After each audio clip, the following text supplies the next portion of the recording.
नमस्कार साथियों, आज के इस वीडियो में हम लोग बात करेंगे एसकेएमयू यूनिवर्सिटी दुमका के एएससी पेपर हिंदी के most important question number 6। Question number 6 है साथियों, संक्षेपण क्या है? संक्षेपण के नियम एवं महत्व को लिखिए। दोस्तों, ये जो क्वेश्चन है आपके एग्जाम में एज इट इज पूछे जाते हैं। जैसे आपको दो चार हम क्वेश्चन बता देते हैं जो आपके एग्जाम में डायरेक्ट पूछे जाते हैं। जैसे आपका ज्ञापन हो गया, पल्लवन हो गया, संक्षेपण हो गया, ये जो सारे टॉपिक हैं ये आपके एग्जाम में एज इट इज पूछे जाते हैं। तो इसे आप अच्छे तरीके से समझें ताकि ये एग्जाम में आपके आए तो आप अच्छे तरीके से लिख सके। क्योंकि हम लोग इसे बहुत ही अच्छे तरीके से समझेंगे, क्योंकि ये जो क्वेश्चन है दोस्तों, संक्षेपण हो गया, आपका पल्लवन हो गया, ज्ञापन हो गया, ये आपके एग्जाम में हर बार पूछा जाता है। तो इस बार भी पूछने की पूरी संभावना है। तो इसे आप अच्छे से समझें ताकि एग्जाम में आए तो आप अच्छे से लिख सकें। और दोस्तों, आप इसका कंप्लीट पीडीएफ के लिए आप हमारे धनबाद मैथ्स एकेडमी एप्लीकेशन को इंस्टॉल कर सकते हैं। हम वहां पर सिर्फ एएससी हिंदी का ही नहीं बल्कि आपके सेमेस्टर में जितने भी पेपर पढ़ने हैं, VSC paper, SEC paper, MDC paper, minor paper, major paper, सभी सब्जेक्ट्स का आपको complete notes, guest paper, PYQs, सभी चीजें आपको एक ही जगह एकदम व्यवस्थित तरीके से मिलेगी ताकि आप अपनी तैयारी को बहुत ही अच्छा से कर सके और अपने एग्जाम में अच्छे से लिख सकें। क्योंकि दोस्तों, यदि आप अभी नहीं पढ़ी, यदि आप सेमेस्टर 1 से देख रहे हैं और यदि आप अभी नहीं पढ़िएगा तो आपको सेमेस्टर 1 में ही बैक लग जाएगा, तो फिर क्या फायदा? शुरुआती ही आपका कमजोर हो जाएगा तो फिर क्या फायदा? इसलिए आप अभी से मेहनत कीजिए। और सेमेस्टर 2 से आप देख रहे हैं तो भी आप अभी से ही मेहनत कीजिए। ये नहीं कि आगे के सेमेस्टर में हम लोग तैयारी करेंगे। दोस्तों, जो आपका ओवरऑल मार्क्स जुड़ता है ना, सभी सेमेस्टर को मिला के आपका सीजीपीए निकलता है। तो इसलिए आप अभी से अच्छे से पढ़िए ताकि आपको आगे भविष्य में किसी भी प्रकार का दिक्कत नहीं हो। दोस्तों, और अपने यूनिवर्सिटी के अपडेट्स और स्टडी मटेरियल के लिए आप हमें टेलीग्राम चैनल, व्हाट्सएप चैनल और इंस्टाग्राम में फॉलो कर सकते हैं। तीनों का लिंक दोस्तों आपको डिस्क्रिप्शन बॉक्स में मिल जाएगा। वहां पर हम आपको यूनिवर्सिटी से रिलेटेड सारे अपडेट्स और स्टडी मटेरियल साझा करते हैं।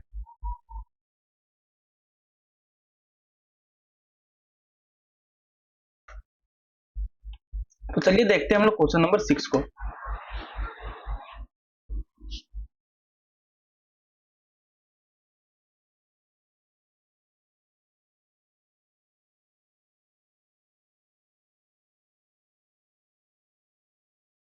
क्वेश्चन नंबर 6 है आपका, संक्षेपण क्या है? संक्षेपण के नियम एवं महत्व को लिखिए। दोस्तों, इसके प्रीवियस वीडियो तक हमने देखा था ज्ञापन और इंपॉर्टेंट क्वेश्चन को देखा था। मतलब 5 क्वेश्चन हम आपको एसी हिंदी में करा चुके हैं। यदि आपने प्रीवियस वीडियो को नहीं देखा है तो प्लेलिस्ट में आपको वीडियोस मिल जाएंगे, वहां से आप देख सकते हैं। तो चलिए हम लोग संक्षेपण को समझते हैं कि संक्षेपण क्या है। दोस्तों, संक्षेपण जिसे प्रिसाइज राइटिंग कहा जाता है। प्रिसाइज राइटिंग से आप काफी सारी चीजें समझ रहे होंगे कि एक पैराग्राफ या फिर किसी भी प्रकार का कहानी जिसमें आपको महत्वपूर्ण चीजों के बारे में लिखना होता है। प्रिसाइज मतलब उस चीज को छोटा करके स्पष्ट तरीके से और अपने विचारों से लिखना होता है। मतलब कि आप क्या समझे उस आधार पर लिखना होता है। चलिए देखते हैं हम संक्षेपण। दोस्तों, संक्षेपण का अर्थ किसी दिए गए पाठ या जानकारी को संक्षिप्त, स्पष्ट और सारंगित रूप में प्रस्तुत करना होता है। देखिए दोस्तों,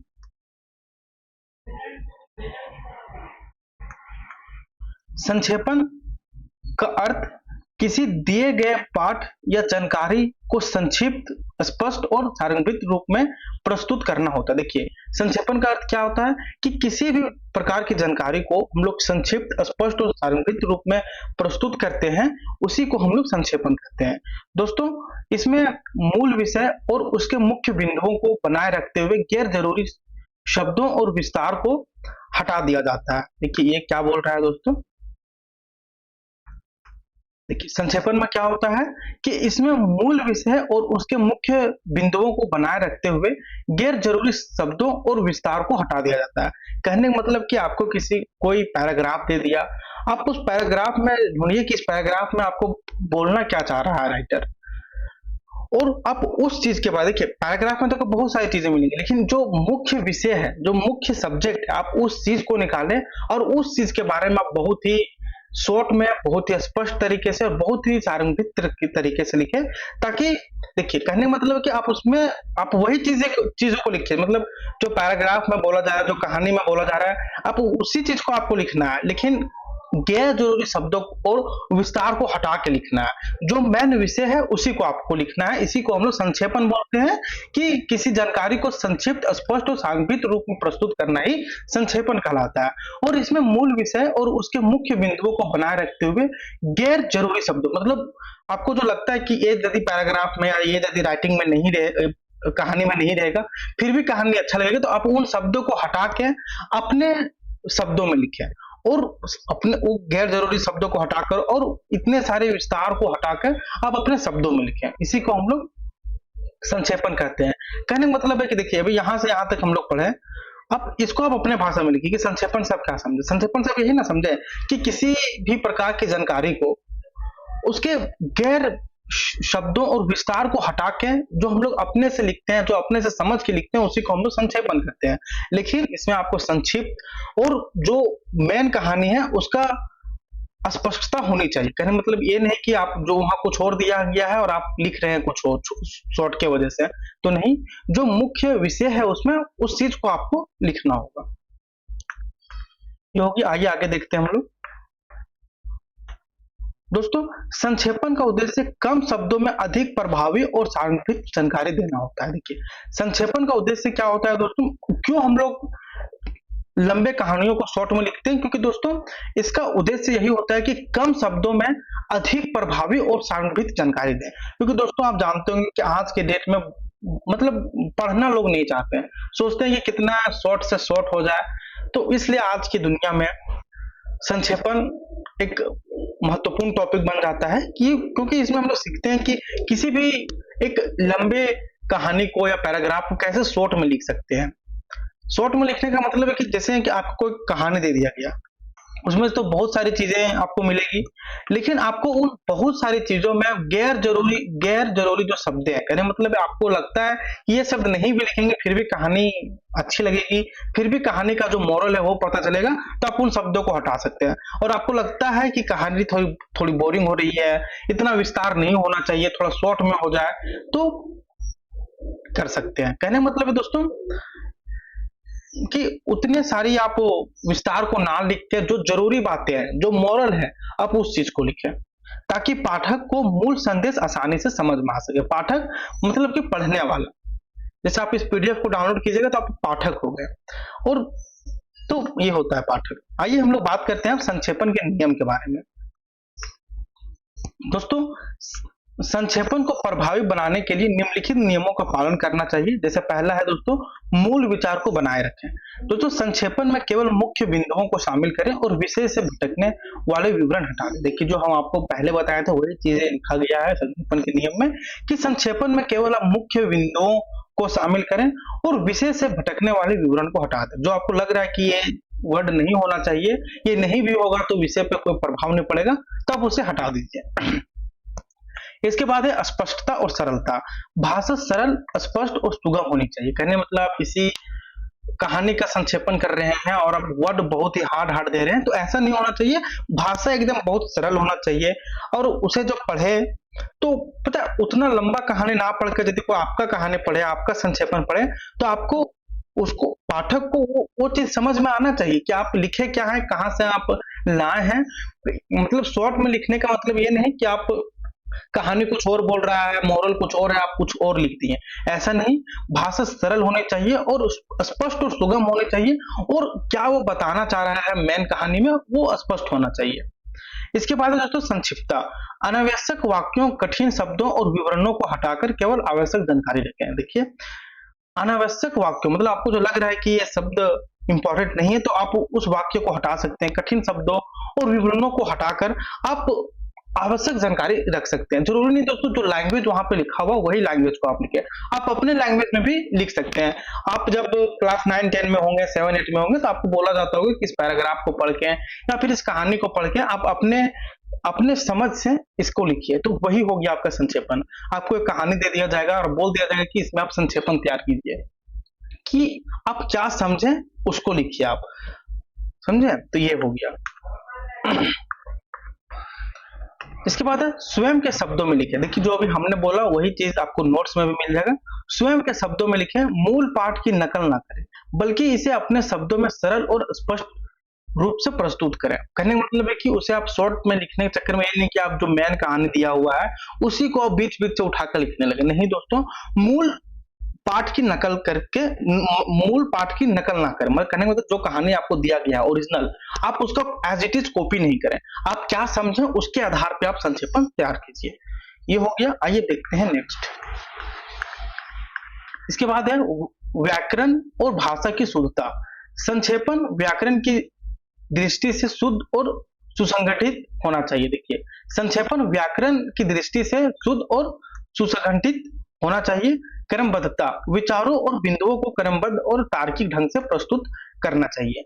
भावार्थ को ना बदलें। देखिए दोस्तों, मूल लेख में जो विचार व्यक्त किए गए हैं उनका संदेश वही रहना चाहिए, जो हम आपको पहले ही भी बताए थे कि जो उस स्टोरी में बताया जा रहा है, जो उस मूल लेख में बोला जा रहा है, उस विचार को आप संक्षेपण में चेंज नहीं कर सकते हैं। कहने का मतलब है आप शॉर्ट में स्पष्ट और सांगठित लिख सकते हैं, लेकिन आप कहानी को चेंज नहीं कर सकते। जो वहां पे विचार है, जो वहां पे मोरल निकल रहा है, आप उस मोरल को वहां पे आपको लिखना होगा संक्षेपण में। लिखना होगा कहने का मतलब है जो पाठक पढ़े तो उन्हें समझ में आना चाहिए कि ये क्या बोलना चाह रहा है। ये हो गया। और दोस्तों, बिना व्यक्तिगत मत जोड़े लिखें। मतलब कि संक्षेपण में लेखक के स्वयं के विचार या भावनाएं नहीं होना चाहिए। कहने मतलब कि आप किसी चीज के बारे में संक्षेपण लिख रहे हैं, जो है वहां पर उसी चीज को आप शॉर्ट में मतलब प्रिसाइज करके लिखें, उसका मोरल वही होना चाहिए, लेकिन ये नहीं कि आप अपने से कुछ लिखें। कहने मतलब कि आप उसमें अपना स्वयं के विचार या भावनाएं नहीं लिख सकते हैं।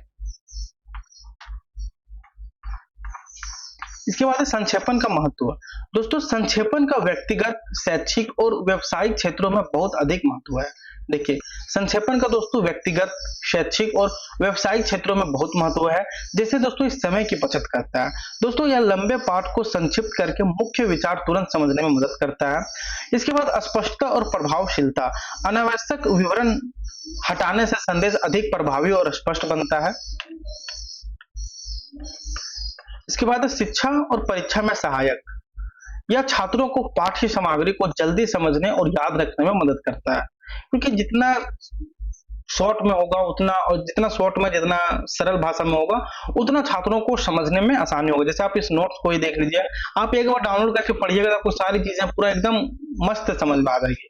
इसके बाद है प्रभावी संचार, पत्राचार, रिपोर्ट, समाचार लेखन, व्यावसायिक पत्रों में संक्षेपण संचार को सरल और प्रभावी बनाता है। देखिए, पत्राचार, रिपोर्ट, समाचार लेखन और व्यावसायिक पत्रों में संक्षेपण संचार को सरल बनाता है। संचार मतलब कि बोल चाल की भाषाओं को सरल बनाता है और प्रभावी बनाता है। इसके बाद है विश्लेषण क्षमता का विकास। दोस्तों, संक्षेपण अभ्यास से व्यक्ति की महत्वपूर्ण बिंदुओं को पहचानने और लिखने की क्षमता विकसित होती है। देखिए दोस्तों, यदि आप संक्षेपण लेखन करते हैं तो इससे, यदि आप संक्षेपण लेखन का अभ्यास करते हैं या फिर इसमें आपको लिखने की रुचि है, तो दोस्तों इससे आपको क्या फायदा होगा, आपको किसी भी चीज का महत्वपूर्ण बिंदुओं को पहचानने में और उसको लिखने में आपके जो है विकसित होगा, मतलब दिमाग आपका विकसित होगा। विश्लेषण क्षमता आपका बढ़ेगा, आप किसी भी चीज को अच्छे से विश्लेषण कर सकते हैं। कोई भी आपको पैराग्राफ दे दिया गया, कहानी दे दिया गया या फिर किसी भी प्रकार का जानकारी दे दिया गया, तो आप उस चीज का विश्लेषण कर सकते हैं, उससे जो महत्वपूर्ण बिंदु है उसे लिख सकते हैं निकाल के, और आपको लिखने की क्षमता विकसित होगी इससे। छठवां है दोस्तों प्रस्तुतिकरण में सुधार, या किसी भी विषय को सुस्पष्ट, सुगठित और प्रभावी रूप में प्रस्तुत करने में सहायक होता है। तो ये हो गया दोस्तों आपका महत्व। संक्षेपण का ये आपका महत्व हो गया। संक्षेपण आप समझ गए, संक्षेपण किस प्रकार लिखा जाता है ये समझ गए, संक्षेपण का क्या महत्व है ये समझ गए। आइए एक शॉर्ट में आपको रिकॉल करवाते हैं संक्षेपण अभी तक हमने क्या पढ़ा। दोस्तों, संक्षेपण एक महत्वपूर्ण लेखन कला है जो कम शब्दों में प्रभावी ढंग से जानकारी प्रस्तुत करने की क्षमता विकसित करता है। देखिए, अभी तक आप जो पढ़े ठीक है, लेकिन अब देखिए कहने मतलब अब अच्छे से समझिए कि दोस्तों ये सारे जो टॉपिक है, जैसे आपका हो गया ज्ञापन, हो गया पल्लवन, हो गया संक्षेपण, हो गया, ये आपके एग्जाम में एज इट इज पूछे जाते हैं। तो इसलिए आप इसे एक दो बार अच्छे से पढ़ लें, पीडीएफ डाउनलोड करके या फिर इसे स्क्रीनशॉट लेके पढ़ लें, क्योंकि ये आपके एग्जाम में आता है दोस्तों, तो इसे आप जरूर देख लें। संक्षेपण क्या है? संक्षेपण एक महत्वपूर्ण लेखन कला है जो कम शब्दों में प्रभावी ढंग से जानकारी प्रस्तुत करने की क्षमता विकसित करता है। दोस्तों, यह पठन और लेखन दोनों में सहायक होता है और शिक्षा, पत्रकारिता, प्रशासन और व्यावसायिक संचालन बहुत उपयोगी होता है। तो ये आप समझ गए संक्षेपण क्या होता है। दोस्तों हम लोग नेक्स्ट वीडियो में बात करेंगे पल्लवन किसे कहते हैं, और दोस्तों आप पल्लवन कैसे लिख सकते हैं इसके बारे में बात करेंगे। पल्लवन को उदाहरण देके आपको समझाएंगे, क्योंकि ये क्वेश्चन आपके एग्जाम में आते हैं, इसलिए हम लोग इसमें ज्यादा फोकस कर रहे हैं। ऐसे तो सारे क्वेश्चन जो हम लोग पीडीएफ में दिए सारे क्वेश्चन इंपॉर्टेंट, लेकिन होते हैं ना कि इंपॉर्टेंट वैसे भी इंपॉर्टेंट, तो ये क्वेश्चन आप लोग के लिए इंपॉर्टेंट है। देखिए आप बोलिएगा सर क्वेश्चन एग्जाम में क्वेश्चन किस तरह पूछेगा। हो सकता है कि आपका संक्षेपण का डेफिनेशन पूछ लिया जाए, या फिर हो सकता है कोई पैराग्राफ दे दिया जाए, बोल दिया जाए कि आप इसे अपने शब्दों में लिखें। अपने शब्दों में लिखे कहने का मतलब है इसमें आपको संक्षेपण तैयार करना है। तो दोस्तों ये था आपका आज का वीडियो। हम लोग नेक्स्ट वीडियो में बात करेंगे क्वेश्चन नंबर 7 के बारे में, जो कि पल्लवन किसे कहते हैं उदाहरण सहित समझाइए। दोस्तों यदि वीडियो आपको अच्छी लगी हो तो वीडियो को लाइक करें, चैनल को सब्सक्राइब करें और दोस्तों के साथ भी शेयर करें, ताकि सभी स्टूडेंट्स के तक ये वीडियो पहुंच पाए और हम लोग और भी आपके लिए मेहनत कर सकें। दोस्तों यदि आपका कोई सवाल है तो आप मुझसे कमेंट बॉक्स में पूछ सकते हैं, और यदि आपका कोई और भी सब्जेक्ट है आप चाहते हैं कि हम लोग उसमें भी काम करें तो आप हमें नीचे कमेंट बॉक्स में बता सकते हैं। हम लोग नेक्स्ट वीडियो में उस पर भी चर्चा करेंगे। धन्यवाद दोस्तों, मिलते हैं नेक्स्ट वीडियो में। आप लोग अच्छे से पढ़ाई करते रहिए।